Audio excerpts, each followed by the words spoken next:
ದುಶ್ಚಟ ದೂರ ಮಾಡಲು ಕ್ರೀಡೆ ಸಾಧನ ಅಂತ ಮಡಿಕೇರಿ ಉಪವಿಭಾಗ ಪೊಲೀಸ್ ಅಧೀಕ್ಷಕ ಮಹೇಶ್ ಕುಮಾರ್ ಹೇಳಿದ್ದಾರೆ. 5ನೇ ಆವೃತ್ತಿಯ ಇಬ್ನಿ ಒಳವಾಡಿ ಪ್ರೀಮಿಯರ್ ಲೀಗ್ ಕ್ರಿಕೆಟ್ ಪಂದ್ಯಾಟಕ್ಕೆ ನಗರದ ಜನರಲ್ ತಿಮ್ಮಯ್ಯ ಜಿಲ್ಲಾ ಕ್ರೀಡಾಂಗಣದಲ್ಲಿ ಚಾಲನೆ ನೀಡಿ ಅವರು ಮಾತನಾಡಿದರು. ಕ್ರೀಡೆ ಮಾನಸಿಕ ಹಾಗೂ ದೈಹಿಕ ಆರೋಗ್ಯ ಕಾಪಾಡಲು ಪೂರಕವಾಗಿದೆ. ಇತ್ತೀಚಿನ ದಿನಗಳಲ್ಲಿ ಯುವಜನತೆ ತಪ್ಪು ದಾರಿ ಹಿಡಿತಾ ಇರುವುದು ಆತಂಕಕಾರಿ ಬೆಳವಣಿಗೆಯಾಗಿದೆ. ದುಶ್ಚಟಗಳಿಂದ ವೈಯಕ್ತಿಕ ಆರೋಗ್ಯದೊಂದಿಗೆ ಸಮಾಜದ ಸ್ವಾಸ್ಥ್ಯ ಕೂಡ ಹದಗೆಡುತ್ತೆ. ಕ್ರೀಡಾ ಚಟುವಟಿಕೆಯಲ್ಲಿ ತೊಡಗಿಸಿಕೊಳ್ಳೋದ್ರಿಂದ ದುಶ್ಚಟದಿಂದ ದೂರ ಉಳಿಯಲು ಸಾಧ್ಯ ಅಂತ ಪ್ರತಿಪಾದಿಸಿದರು. ಕ್ರೀಡಾಪಟುಗಳಲ್ಲಿ ಕ್ರೀಡಾ ಸ್ಫೂರ್ತಿ ಇರಬೇಕು, ಸೋಲು ಗೆಲುವನ್ನು ಸಮಾನವಾಗಿ ಸ್ವೀಕರಿಸಬೇಕೆಂದರು.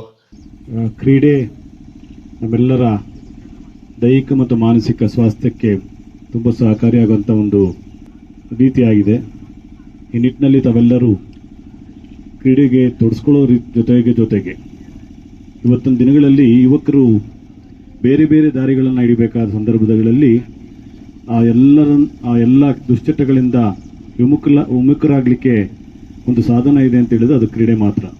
ಹಾಗಾಗಿ ಹೆಚ್ಚೆಚ್ಚು ಯುವಕರು ಕ್ರೀಡೆಯಲ್ಲಿ ಭಾಗವಹಿಸೋದನ್ನು ಇಂಥ ಸಂಘ ಸಂಸ್ಥೆಗಳು ಪ್ರೋತ್ಸಾಹಿಸ್ತಾ ಬಂದಾಗ ಈ ಸಮಾಜ ಮತ್ತು ವೈಯಕ್ತಿಕವಾಗಿ ಆ ಕ್ರೀಡಾಪಟುಗಳು ಸ್ವಾಸ್ಥ್ಯವನ್ನು ಕಾಪಾಡಲಿಕ್ಕೆ ಸಾಧ್ಯ ಆಗ್ತದೆ ಅಂತೇಳಿ ಈ ಕಾರ್ಯಕ್ರಮದಲ್ಲಿ ಯಾವ ತಂಡಗಳು ಭಾಗವಹಿಸಿ ನಿಮ್ಮೆಲ್ಲರಿಗೂ ಶುಭ ಕೋರ್ತಾ ಕ್ರೀಡೆಯನ್ನಾಗಿ ಸ್ವೀಕರಿಸಿ.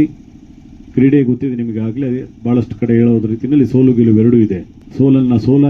ಸೋಲನ್ನು ಗೆಲುವಿನ ಮೆಟ್ಟಲಾಗಿ ಗೆಲುವನ್ನು ಅನುಭವಿಸೋ ರೀತಿಯಲ್ಲಿ ಆಟ ಆಡಿದಾಗ ಆ ಕ್ರೀಡೆಗೆ ಒಂದು ಬೆಲೆ ಸಿಗ್ತದೆ ಅಂತ ಹೇಳಿ ನಿಮ್ಮೆಲ್ಲರಿಗೂ ಶುಭವಾಗಲಿ.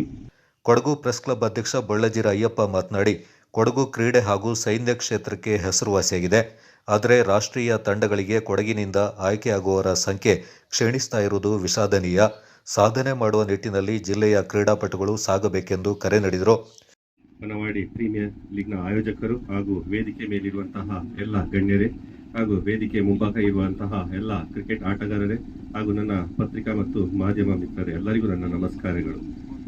ಇದು ಇಬ್ನಿ ಪ್ರೀಮಿಯರ್ ಲೀಗ್ 5 ವರ್ಷದಿಂದ ಇವ್ರು ನಡೆಸ್ತಾ ಬರ್ತಾ ಇದ್ದಾರೆ. 5ನೇ ವರ್ಷ. ನನ್ನ ಸ್ನೇಹಿತನೇ ವಿಜು ಆಗಾಗ ಹೇಳ್ತಾ ಇರ್ತಾನೆ, ಒಂದ್ಸಲ ಇವ್ರಿಗೆ ಮಳೆ ಬಂದು ಕಾಲೇಜ್ ಗ್ರೌಂಡು ಸಹ ಪ್ರಾಬ್ಲಮ್ ಆಗೋಗಿತ್ತು. ಆಗ ನಾನು FMC ಕಾಲೇಜಲ್ಲಿ ಲಾಸ್ಟ್ ಮೂಮೆಂಟ್ ಒಂದು ಗ್ರೌಂಡು ಸಹ ರೆಡಿ ಮಾಡಿ ಕೊಟ್ಟಿದ್ದೆ. ತುಂಬಾ ಚೆನ್ನಾಗಿ ಆಯೋಜನೆ ಮಾಡ್ತಾ ಬರ್ತಾ ಇದ್ದಾರೆ. ಇಲ್ಲಿ ಬಂದಿರುವಂತಹ ಎಲ್ಲ ಆಟಗಾರರಿಗೆ ನಾನು ಶುಭವನ್ನು ಹಾರೈಸ್ತೇನೆ. ಮತ್ತೆ ಕೊಡಗು ಅಂತ ಹೇಳಿದಾಗ ಕ್ರೀಡೆ ಮತ್ತು ಸೈನ್ಯಕ್ಕೆ ಹೆಸರುವಾದಂತಹ ಜಿಲ್ಲೆ. ಆದ್ರೆ ಇತ್ತೀಚಿನ ದಿನಗಳಲ್ಲಿ ಏನಾಗ್ತಾ ಇದೆ ಅಂತ ಹೇಳಿದ್ರೆ ತುಂಬಾ ಮ್ಯಾಚಸ್ ನಡೀತಾ ಇದೆ. ಎಲ್ಲ ಹಾಕಿ, ಕಬಡ್ಡಿ ಎಲ್ಲಗಳ ಮ್ಯಾಚಸ್ ಸಹ ನಡೀತಾ ಇದೆ. ಆದ್ರೆ ನಮ್ಮದು ರಾಷ್ಟ್ರೀಯ ತಂಡಕ್ಕೆ ಆಯ್ಕೆ ಆಗ್ತಿರುವಂತಹ ಸಂಖ್ಯೆ ತುಂಬಾ ಕಡಿಮೆ ಆಗ್ತಾ ಇದೆ. ಯಾಕೆಂತ ಹೇಳಿದ್ರೆ ಡೆಡಿಕೇಶನ್ ಕಡಿಮೆ ಇದೆ, ಫೋಕಸ್ ಕಡಿಮೆ ಇದೆ, ಎಫರ್ಟ್ ಕಡಿಮೆ ಇದೆ. ಮತ್ತೆ ಒಂದರಲ್ಲೇ ಇರಲ್ಲ. ಆಗಾಗ ನಾವು ಇಲ್ಲಿಂದ ಅಲ್ಲಿಗೆ ಆಡ್ತಾ ಇರ್ತೀವಿ. ಅದಕ್ಕೆ ನಾನು ಯುವಕರಿಗೆ ಏನ್ ಹೇಳ್ತೀವಿ, ಒಂದನ್ನ ತಗೊಂಡು ಅದನ್ನ ಫೋಕಸ್ ಮಾಡಿ ಮುಂದಿನ ದಿನಗಳಲ್ಲಿ ರಾಷ್ಟ್ರೀಯ ತಂಡಕ್ಕೆ ಆಯ್ಕೆ ಆಗುವಾಗೆ ಕ್ರೀಡೆಯಲ್ಲಿ ಮುಂದೆ ಬರುವಂತಹ ಒಂದು ಏನಾದ್ರು ಅಚೀವ್ ಮಾಡುವಂತದ್ದು ಆಗ್ಬೇಕು. ಹೀಗೆ ಎಲ್ಲರಿಗೂ ಸಹ ಒಂದು ಅವಕಾಶಗಳು ಸಿಗ್ತಾ ಇರಲಿ. ಆಯೋಜಕರಿಗೂ ಮತ್ತು ಎಲ್ಲ ಆಟಗಾರರಿಗೂ ಸಹ ನಾನು ಶುಭವನ್ನು ಹಾರೈಸುತ್ತಾ ಎಲ್ಲರಿಗೂ ಸಹ ನಾನು ತಾಯಿ ದೇವರು ಕಾವೇರಮ್ಮೆ ಒಳ್ಳೇದ್ ಮಾಡ್ಲಿ ಅಂತೇಳಿ ಬೇಡ್ಕೊಳ್ತೀನಿ. ಜೈ ಹಿಂದ್, ಜೈ ಭಾರತ್. ನಗರಸಭೆ ಮಾಜಿ ಸದಸ್ಯೆ ವೀಣಾಕ್ಷಿ ಮಾತನಾಡಿ, ಶಿಸ್ತು ಸಂಯಮ ಕ್ರೀಡಾಪಟುಗಳಿಗೆ ಮುಖ್ಯ ಎಂದರು. ಬಕ್ಕಂದೂರು ಗ್ರಾಮ ಪಂಚಾಯತ್ ಅಧ್ಯಕ್ಷ ರಮೇಶ್ ಪೂಜಾರಿ, ಮಾಜಿ ಸೈನಿಕ ಸಂಘದ ಕಾರ್ಯದರ್ಶಿ ಪ್ರಭಾಕರ್, ಪ್ರೀಮಿಯರ್ ಲೀಗ್ ಅಧ್ಯಕ್ಷ ಮಾಲೇರ ವಿಜು ಕಾರ್ಯಪ್ಪ, ಕೆಸಿಎಲ್ ಅಧ್ಯಕ್ಷ ಲೋಕೇಶ್, ಮಾಜಿ ಸೈನಿಕ ಲೋಕೇಶ್ ಈ ಸಂದರ್ಭ ಹಾಜರಿದ್ದರು.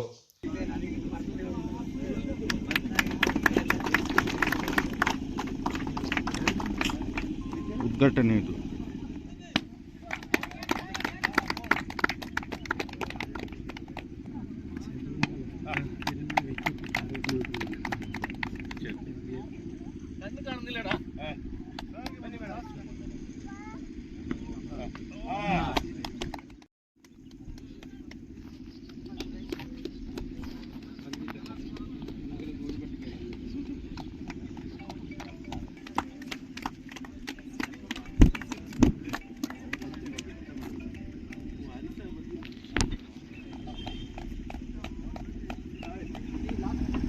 ಹಾಗೂ ಇಲ್ಲಿ ನೆರೆದಿರುವ ಎಲ್ಲ ಕ್ರೀಡಾಪಟುಗಳು ಅವರಿಗೆಲ್ಲರಿಗೂ ನಾನು ಶುಭ ಹಾರೈಸ್ತೀನಿ.